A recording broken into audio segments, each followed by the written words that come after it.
بيكم ما يحب الرقي؟ على فكرة هذا احنا نسميه رقي بالعراق. انتوا اللي قاعد تشوفونه من الدول العربية شو تسمون هذا؟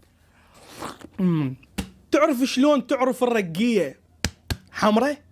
هذا كوكو يعشق علي شاكر، مقابله من الصبح لليل ما يفارقه ولا لحظة.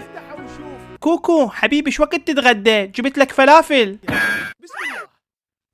شو سكتت؟ بعدين اكل مو هسه. هاي انت ظل من الصبح لي هسه ما ماكل، راح يخبلك علي شاكر مقابله وقاعد. برأيكم منو أكثر واحد بالعالم شارب عصير؟ منو أكثر واحد بالدنيا بطنه صار بيها عصير؟ هو منو أكثر واحد مشى أو استخدم رجله؟ قوم كوكو جبت لك فاصوليا وتمن. ممكن اهو هم فاصوليا ما احبها. ليش ماما ما تحبها؟ مو علي شاكر يحبها؟ حتى لو بيها بصل انا ما احب البصل، وعلي شاكر هم يحب البصل. لا ما حطيت لها بصل لا تخاف. اي بس بيها طماطة، انا تلعب نفسي من الطماطة. ابني هاي مو طماطة معجون. اي بس علي شاكر يقول المعجون مصنوع من الطماطة. يبو هم علي شاكر ايش راح يخلص لليوم؟ ما اريد اني قاعد اكل كبس وعصير. هذا مو عصير هذا بيبسي العغم، وظل عايش على الحلويات. بس تقول لي أنا ماشي هواي صح، بس أكيد اكو واحد ماشي أكثر منك، وهذا الواحد الماشي أكثر منك أكيد اكو واحد ماشي أكثر منه، وهذا الواحد الماشي أكثر منه أكيد اكو واحد ماشي أكثر منه.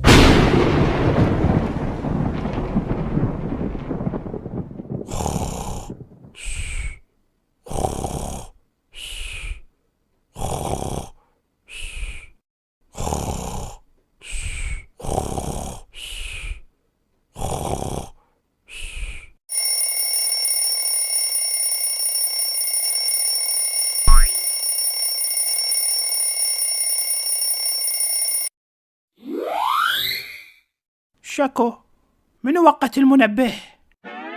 ساعة 7 الصبح.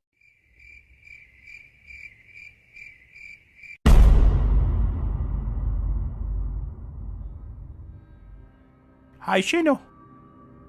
وين الشمس؟ ساعة 7 الصبح وماكو شمس.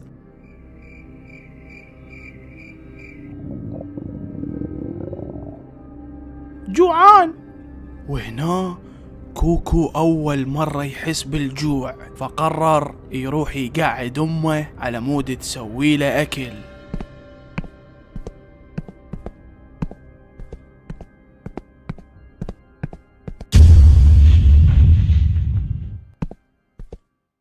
يمه وينك؟ جوعان. والأول مرة قرر يروح للمطبخ.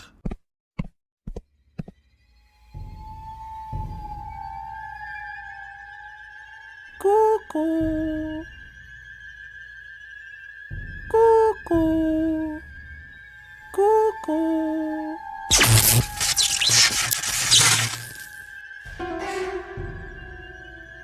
ليش ما تحب تاكلني؟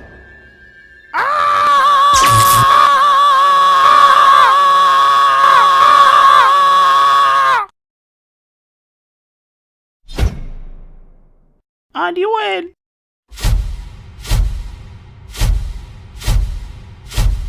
يما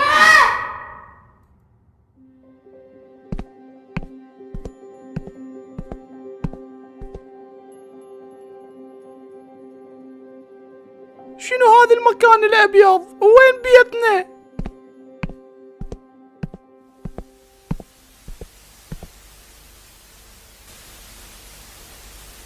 شنو هذا التلفزيون؟ السلام عليكم شباب، شلونكم؟ شلون الصحة؟ اليوم راح احكي لكم قصة واحد متابعني. هذا الواحد 24 ساعة يصيح على امه. أنا؟ لا مو انت، دا احكي على غير واحد. يعني بشرفك انت صدق تحكي؟ ايش حكيت؟ يعني انا كل شي عندي عادي، بس مال تطعن بمرقة الفاصولية اللي اني اعشقها ومستعد اكلها باردة وبايتة يومية، لهنا وبس لهنا وبس. بس المرقة بيها بصل. انشب ما بيها بصل، الفاصولية اذا تحط لها بصل تخرب. الفاصولية ما يرهم بيها بصل ولا ثوم، ما اعرف ليش هاي الامهات يحطوا لها ثوم. تخيل فاصولية يمه.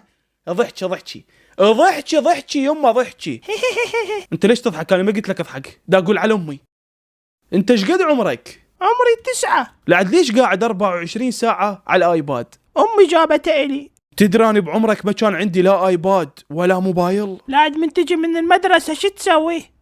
شنو اسوي؟ يعني شلون تقضي وقتك؟ كنت من اجي من المدرسة اجي جوعان، كنت اروح لامي ركض على المطبخ، اقول لها يما شو مسوية غدا؟ فكنت اتغدى واشبع وارتاح، ورا ما ارتاح اهلي ينامون، اغلبيتهم كانوا الظهر ينامون، فاني كنت اقعد اكتب الواجب لحد ما تصير دنيا العصر العب دعابل ويا اصدقائي، واحيانا اقعد اصمم او ابتكر شغلات. لعلمك انا مقهور عليك لان ما قاعد تحس بعمرك اللي انت بيه. التليفون اللي بيدك ماخذ كل وقتك، ما قاعد يخليك تستمتع بهذا عمرك. انا راح يعجبوني الامهات اول ما يصير عندها ابن هستوى يجي للدنيا تحط قبال وجهه الايباد حتى تخليه يصفن ويلتهي وهي ترتاح منه، وهالشي كلش غلط.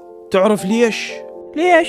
ما اقدر اقول لك ليش، لان انت بهذا العمر ما راح تفهمني. يعني شو اقول لك؟ اقول لك الخمول وقلة الحركة مو زينة على عمرك بسبب الايباد، لو انعزالك عن العالم الخارجي بسبب الايباد، لو ماكو واحد مفرغ لك من وقته شوية يقعد يلعب ويضحك وياك وينصحك بسبب الايباد، لو احكي على الاشياء المو زينة اللي ممكن تتعلمها من التيك توك اللي انت 24 ساعة صافن عليه، لو قلة المراقبة من اهلك، شو احكي؟ انت كل شي ما راح تفتهم. بس مرات تطلع لي اشياء مفيدة. صحيح يطلع لك هواي فيديوهات مفيدة، بس بنفس الوقت يطلع لك فيديوهات مو زينة، وانت بهذا العمر ما تعرف تفرق بين الزين والمو زين، بسرعة ممكن تتأثر فتحتاج مراقبة. أنا ما أقول لك لا تباوع بالآيباد، لأن إحنا بزمن انتشر بيه هذا الشيء، واحتمال تشوف أصدقائك هم عندهم آيباد، بس بنفس الوقت حاول تنظم وقتك، حاول تصير ذكي، حتى إذا كانوا أهلك ما مهتمي لك أنت اهتم بنفسك. علاوي وش وقت تنزل فيديو جديد؟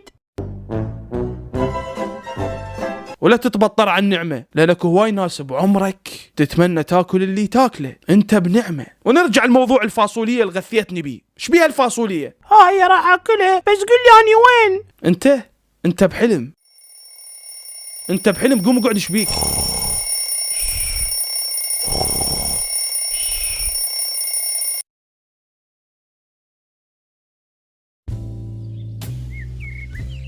الناس اللي تحس بالاكتئاب او اللي عندها مشاكل نفسية او ام يزن اللي خانها حبيبها على الانستغرام، كوكو قوم سويت لك فاصوليا وتمن.